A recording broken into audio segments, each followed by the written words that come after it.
Shalom saudaraku. Kita akan membahas 1 Petrus pasal yang pertama, ayat yang pertama.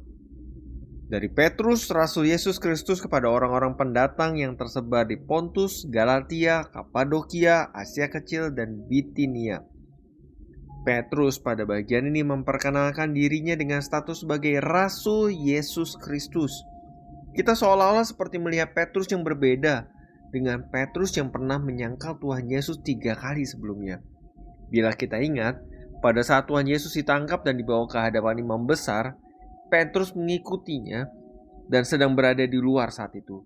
Lalu ternyata orang-orang di sana ada yang mengenali Petrus dan menanyakan, "Engkau selalu bersama-sama Yesus. Engkau salah seorang dari mereka. Bukankah engkau murid orang itu?" Petrus ragu dan takut sampai menyangkal Yesus dengan berkata, "Aku tidak kenal dia. Aku tidak tahu apa yang kau katakan." Bagaimana seorang Petrus yang pernah begitu ketakutan untuk menyatakan dirinya murid Kristus, di dalam suratnya ini terlihat dia begitu berani menyatakan dirinya sebagai Rasul Yesus Kristus.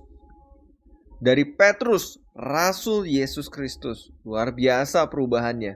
Bahkan dalam Kisah Para Rasul kita bisa membaca bagian lain ketika Petrus berada dan berani mengatakan imannya kepada Tuhan Yesus. Petrus berkhotbah bersaksi tentang Tuhan Yesus di Kisah Para Rasul 2 ayat 14-40 dan berseru dengan sangat berani, "Bertobatlah dan hendaklah kamu masing-masing memberi dirimu dibaptis dalam nama Yesus Kristus untuk pengampunan dosamu, maka kamu akan menerima karunia Roh Kudus."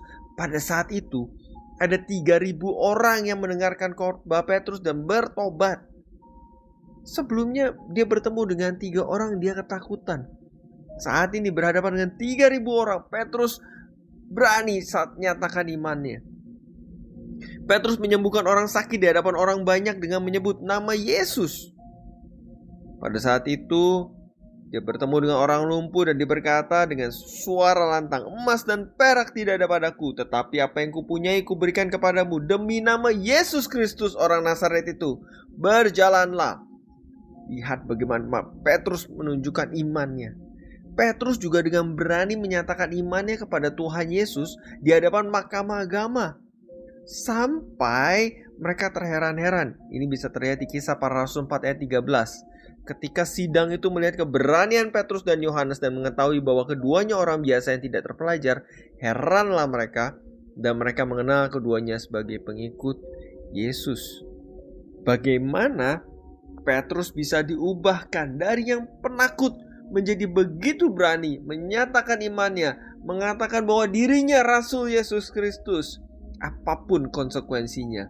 Yes, Petrus yang diubahkan ini karena telah menerima kuasa dari Roh Kudus. Hidupnya diubahkan dan menjadi saksi Kristus. Kisah Para Rasul 1 ayat yang ke-8. Maukah hidupmu diubahkan? Maukah hidupmu diubahkan menjadi saksi Kristus, bawa kemuliaan bagi nama Tuhan? Terpujilah nama Tuhan.